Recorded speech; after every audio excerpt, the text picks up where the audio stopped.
Bugun ekologik xavfsizlik masalasi butun insoniyat taqdiri bilan chambarchas bog'liq.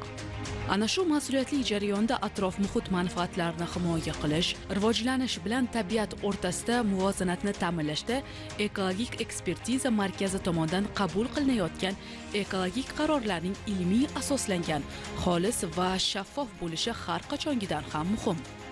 Shu bois prezidentimiz tashabbusi bilan mazkur yo'nalishda katta islohotlar amalga oshirildi.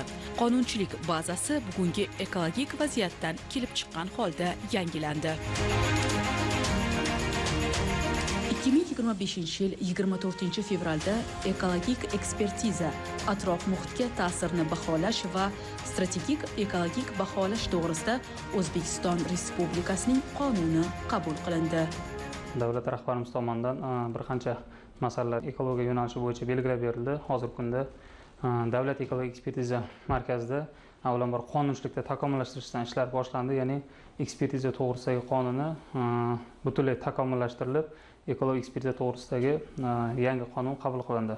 2025-yil fevral oyida ushbu qonun asosida hozirgi kunda mana qonun asosiy hujjatlari ishlab chiqildi. Bu qonunda nimalar nazarda